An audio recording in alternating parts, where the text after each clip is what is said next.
ಒಂದು ವಿಡಿಯೋಕ್ಕೆ ಸ್ವಾಗತ ಸುಸ್ವಾಗತ. ನಾವು ಅನೇಕ ದೇಶಗಳನ್ನು ನೋಡಿರ್ತೀವಿ ಮತ್ತು ಹೆಸರನ್ನು ಕೇಳಿರ್ತೀವಿ ಮತ್ತು ಪ್ರಮುಖವಾಗಿ ಅದರಲ್ಲಿ ಮಾಹಿತಿಗಳನ್ನು ನಾವು ನೋಡಿರ್ತೀವಿ. ಅದೇ ಥರ ಈ ವಿಡಿಯೋದಲ್ಲಿ ನಾನು ಒಂದು ವಿಶೇಷ ದೇಶವಾದ ಅದ್ರ ಬಗ್ಗೆ ನಾನು ಮಾಹಿತಿಯನ್ನು ಹೇಳಬೇಕಂತ ಇಚ್ಛಿಸ್ತಿದ್ದೀನಿ. ಈ ಮಾಹಿತಿಯನ್ನು ಇಷ್ಟ ಆದರೆ ಲೈಕ್ ಮಾಡಿ, ಇಲ್ಲಾಂದರೆ ಡಿಸ್ಲೈಕ್ ಮಾಡಿ.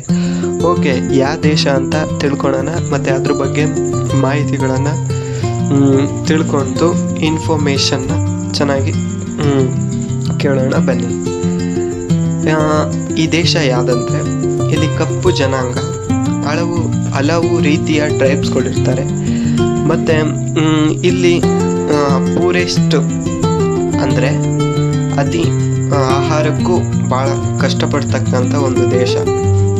ಮತ್ತು ಅದೇ ರೀತಿ ಅಲ್ಲಿನ ಜನಗಳನ್ನು ಬಳಸ್ಕೊಂಡು ಒಳ್ಳೆಯ ಜೀವನ, ರಿಚೆಸ್ಟ್ ಅಂದರೆ ಶ್ರೀಮಂತತೆಯಲ್ಲಿ ಇರ್ತಕ್ಕಂಥ ಒಂದು ದೇಶ, ಅದೇ ಆಫ್ರಿಕಾ.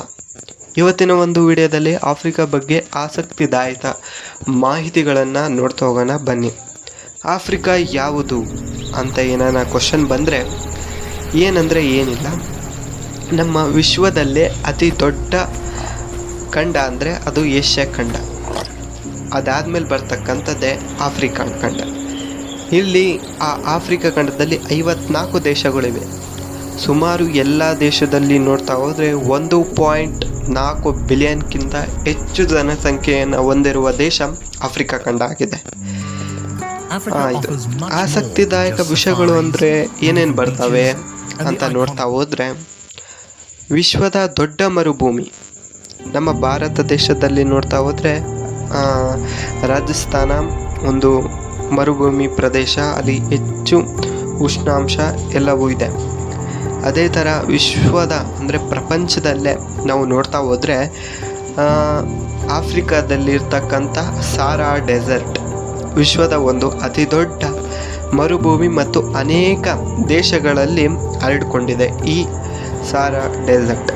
ಇಲ್ಲಿ ಗಿಡ ಆಗಿರ್ಬೋದು, ಮರಗಳಾಗಿರ್ಬೋದು, ಪ್ರಾಣಿಗಳು ಒಂಟೆ ಬಿಟ್ಟು ಜಾಸ್ತಿ ಪ್ರಾಣಿಗಳಾಗಿರ್ಬೋದು, ಗಿಡ ಮರ ಏನು ಬೆಳೆಯೋದಿಲ್ಲ. ಮತ್ತು ಅಲ್ಲಿನ ಜನಗಳಿಗೆ ನೀರಿಗೂ ಭಾಳ ಕೊರತೆ ಉಂಟಾಗುತ್ತೆ ಇಂಥ ಪರಿಸ್ಥಿತಿಯಲ್ಲಿ. ಅದೇ ಥರ ವಿಜ್ಞಾನಿಗಳ ಪ್ರಕಾರ ಮಾನವ ಕುಲ ಅಂದರೆ ಯಾವ ಥರ ಸಣ್ಣ ಒಂದು ಜೀವ ಒಂದು ಏಕಕೋಶದಿಂದ ಬಹುಕೋಶ, ಆಮೇಲೆ ಸಣ್ಣ ಸಣ್ಣ ಪ್ರಾಣಿಗಳಾಗಿ, ಆಮೇಲೆ ಮಂಗನಿಂದ ಮಾನವ ಆಗಿ ಇವಾಗ ನಾವು ಮಾನವರಿದ್ದೀವಲ್ಲ, ಅದೇ ರೀತಿ ವಿಜ್ಞಾನಿಗಳ ಪ್ರಕಾರ ಹೇಳೋದಾದರೆ ಈ ಆಫ್ರಿಕಾನೇ ಮಾನವನ ಒಂದು ಜನ್ಮ ಸ್ಥಳವಾಗಿದೆ. ಅಂದರೆ ಒಂದು ಮನುಷ್ಯನ ಅವಶೇಷಗಳು ಪ್ರಥಮವಾಗಿ ಸಿಕ್ಕಿರೋದು ಆಫ್ರಿಕಾದಲ್ಲಿ. ಹಾಗಾಗಿ ವಿಜ್ಞಾನಿಗಳು ಆಫ್ರಿಕಾ ಖಂಡವನ್ನೇ ಒಂದು ಮಾನವನ ಉಗಮ ಸ್ಥಾನ ಅಂತಲೂ ಕರೀತಾರೆ. ಹಾಗಾಗಿ ಅಂದರೆ ನಂಬಿರೋದು ವಿಜ್ಞಾನಿಗಳು ಆಫ್ರಿಕಾ ಖಂಡನೇ. ಅದೇ ಥರ ನೋಡ್ತಾ ಹೋದರೆ ಅಲ್ಲಿ ಪ್ರಮುಖವಾಗಿ ಏನು ನೋಡೋಕ್ಕೆ ಸಿಗುತ್ತಂದರೆ ನೈಲ್ ನದಿ. ಈಜಿಪ್ಟ್ ಅಂದಕ್ಕೆ ನಮಗೆ ಕಣ್ಣಿಗೆ ಕಾಣಿಸೋದೆ ನೈಲ್ ನದಿ. ಇದು ಜಗತ್ತಿನಲ್ಲೇ ಅತಿ ಉದ್ದವಾದ ನದಿ ಆಗಿದೆ. ಅಲ್ಲಿ ಸಾಕಷ್ಟು ಪ್ಲೇಸ್ ಕಡೆ ಅಂದರೆ ನೀರು ಭಾಳ ಆಳ ಇರಲ್ಲ, ಉದ್ದವಾಗಿ ಒಂಥರ ಕಾಲುವೆ ರೀತಿಯಲ್ಲಿ ಹರಿತಾ ಹೋಗ್ತಿರುತ್ತೆ. ಅಲ್ಲಿ ಸುಂದರವಾದ ವಾತಾವರಣನ ನೋಡ್ತಾ ಹೋಗ್ಬೋದು. ಈಜಿಪ್ಟ್ನ ನೈಲ್ ನದಿ ಅಂತಲೂ ಕರೀತಕ್ಕಂಥದ್ದು. ಅಲ್ಲಿ ಪ್ರಸಿದ್ಧ ಪ್ರಾಣಿಗಳು ಯಾವ್ಯಾವು ಅಂತ ನೋಡ್ತಾ ಹೋದರೆ ಸಿಂಹಗಳನ್ನ ನೋಡ್ತಾ ಹೋಗ್ಬೋದು, ಆನೆ ಮತ್ತು ಜಿರಾಫೆ, ಚೀತಾ, ಗೇಂಡಾಮೃಗ ಮುಂತಾದ ಪ್ರಾಣಿಗಳನ್ನ ನೋಡ್ತಾ ಹೋಗ್ಬೋದು.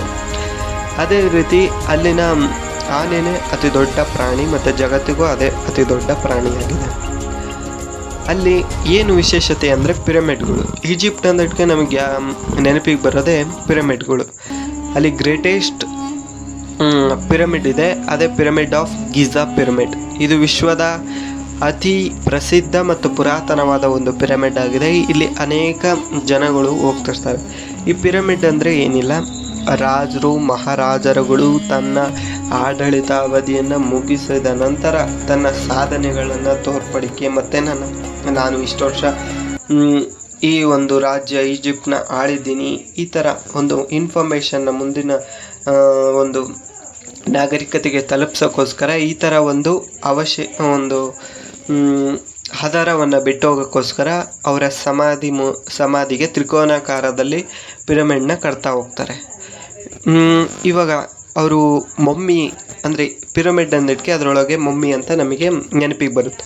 ಆ ಮೊಮ್ಮಿನ ಯಾವ ಥರ ಮಾಡ್ತಾರೆ ಅಂತ ನೋಡ್ತಾ ಹೋದರೆ, ರಾಜನ ದೇಹದಲ್ಲಿರುವ ಎಲ್ಲ ಅಂಗಾಂಗಗಳನ್ನು ತೆಗೆದುಬಿಟ್ಟು ಚೆನ್ನಾಗಿ ಒಣಗಿಸಿ ಅದಕ್ಕೆ ಬಿಳೆ ಬಟ್ಟೆನ ಸುತ್ತೋದ್ರ ಮೂಲಕ ಒಂದು ಕಫಿನ್ ಬಾಕ್ಸ್ ಒಳಗೆ ಇಕ್ಬಿಟ್ಟು ಸರಿಯಾದ ರೀತಿಯಲ್ಲಿ ಪಿರಮಿಡ್ ಆಕಾರದಲ್ಲಿ ಕಟ್ಟಿ ಸೂರ್ಯನ ಬೆಳಕು ಆ ಒಂದು ಕಫಿನ್ ಬಾಕ್ಸ್ ಮೇಲೆ ಕರೆಕ್ಟಾಗಿ ಬೀಳೋ ರೀತಿಯಲ್ಲಿ ಇಕ್ಬಿಟ್ಟು ಆ ಒಂದು ಪಿರಮಿಡ್ನ ಕಂಪ್ಲೀಟ್ಲಿ ಕ್ಲೋಸ್ ಮಾಡ್ತಾರೆ. ತಾಜ್ ಮಹಲ್ ಯಾವ ರೀತಿಯಲ್ಲಿ ಇಂಡಿಯಾದಲ್ಲಿ ಇದೆಯೋ ಅದೇ ಥರ ಎಲ್ಲೂ ಬಾಗಿಲಿಲ್ದಂಗೆ ಫುಲ್ ಕವರ್ ಮಾಡಿರ್ತಾರೆ. ಅದೇ ರೀತಿ ನೋಡ್ತಾ ಹೋದರೆ ದೊಡ್ಡ ಜಲಪಾತ ಯಾವುದಂದರೆ ವಿಕ್ಟೋರಿಯಾ ಫಾಲ್ಸ್ ಅಂತಲೇ ಹೆಸರು. ಇದು ಒಂದು ಸುಂದರ ಜಲಪಾತನೂ ಆಗಿದೆ ಮತ್ತು ಇಲ್ಲಿ ಪ್ರವಾಸಕ್ಕೆ ಹೋದರೆ ಸುಂದರವಾದ ಮರ ಗಿಡಗಳು ಮತ್ತು ಒಂದೊಳ್ಳೆ ನೇಚರನ್ನ ನೋಡ್ತಕ್ಕಂಥದ್ದು ಈ ಒಂದು ವಿಕ್ಟೋರಿಯಾ ಫಾಲ್ಸಲ್ಲಿ. ನೆಕ್ಸ್ಟ್ ಇಲ್ಲಿ ಭಾಷೆಗಳಂತೂ ತುಂಬ ಇದೆ. 2000ಕ್ಕಿಂತ ಹೆಚ್ಚಿನ ಭಾಷೆ. ಟ್ರೈಬ್ಸ್ಗಳು ಬೇರೆ ಅಲ್ಲಲ್ಲೇ ಬುಡಕಟ್ಟು ಜನಾಂಗದ ರೀತಿಯಲ್ಲಿ ವಾಸ ಮಾಡ್ತಿರ್ತಾರೆ. ಇವರು ಅನೇಕ ಸ್ಥಳೀಯ ಭಾಷೆಗಳನ್ನ ಇಟ್ಕೊಂಡಿರ್ತಾರೆ. ಅಂದರೆ ಎಷ್ಟು ಭಾಷೆ ಇರುತ್ತಂದರೆ ಹೇಳೋದಕ್ಕೆ ಆಗಲ್ಲ, ಅಷ್ಟೊಂದು ಭಾಷೆಗಳು. ಅದೇ ಥರ ಅಲ್ಲಿನ ಅತಿ ದೊಡ್ಡ ಪ್ರಾಣಿ ಅಂದರೆ ಎಲ್ಲ ಪ್ರಪಂಚದ ಅತಿ ದೊಡ್ಡ ಪ್ರಾಣಿ ಅಂದರೆ ಅದು ಎಲಿಫೆಂಟ್, ಆನೆನೇ ಆಗಿರುತ್ತೆ. ಅಲ್ಲೂ ಕೂಡ ಅದೇ. ಆಫ್ರಿಕಾದಲ್ಲಿ ಪ್ರಸಿದ್ಧ ಅಂದರೆ ಶ್ರೀಮಂತ ದೇಶಗಳು ಇದ್ದಂಗೆ ಪ್ರಸಿದ್ಧ ದೇಶಗಳು ಯಾವುವು ಅಂದರೆ ಈಜಿಪ್ಟ್ ಆಗಿರುತ್ತೆ, ಸೌತ್ ಆಫ್ರಿಕಾ ಆಗಿರುತ್ತೆ. ಈಜಿಪ್ಟು ಪಿರಮಿಡ್ಗೆ, ಮತ್ತು ಸೌತ್ ಆಫ್ರಿಕಾ ಆಗಿರುತ್ತೆ, ಮತ್ತು ಕೀನಿಯಾ ಆಗಿರುತ್ತೆ, ನೈಜೀರಿಯಾ ಆಗಿರುತ್ತೆ, ಇಥಿಯೋಪಿಯಾ ಆಗಿರುತ್ತೆ. ಓಕೆ, ಇದಾದಮೇಲೆ ಇವೆಲ್ಲ ಇನ್ಫಾರ್ಮೇಷನ್ ಆಯಿತು ಆಫ್ರಿಕಾ ಬಗ್ಗೆ. ಒಂದು ಸಣ್ಣ ಇಂಟ್ರೆಸ್ಟಿಂಗ್ ಫ್ಯಾಕ್ಟ್ ನೋಡ್ತಾ ಹೋದರೆ, ಇಲ್ಲಿ ಮೌಂಟ್ ಕಿಲಿಮಂಜಾರೋ ಅನ್ನೋ ಒಂದು ಪರ್ವತ ಇದೆ. ಇದು ಏನೋ ಅತಿ ದೊಡ್ಡ ಎತ್ತರವಾದ ಪರ್ವತ ಆಗಿದೆ ಈ ಒಂದು ಆಫ್ರಿಕಾ ಖಂಡದಲ್ಲಿ ವಿಶೇಷವಾಗಿ. ಇಷ್ಟ ಆಯಿತು ಆಫ್ರಿಕಾ ಒಂದು ದೇಶದ ಬಗ್ಗೆ ಇನ್ಫಾರ್ಮೇಷನ್. ನಿಮಗೇನಾನ ಇಷ್ಟ ಆತಂದರೆ ಲೈಕ್ ಮಾಡಿ, ಇಲ್ಲಾಂದರೆ ಡಿಸ್ಲೈಕ್ ಮಾಡಿ. ಏನಾನ ಮಿಸ್ಟೇಕ್ಗಳು ಕಂಡ್ರೆ ಕಮೆಂಟ್ ಮಾಡಿ ತಿಳಿಸ್ತಕ್ಕಂಥದ್ದು. ಇದೆಲ್ಲ ಆಯಿತು ಒಂದು ಆಫ್ರಿಕಾ ದೇಶದ ಬಗ್ಗೆ. ನೆಕ್ಸ್ಟ್ ಇನ್ನು ಮುಂದೆ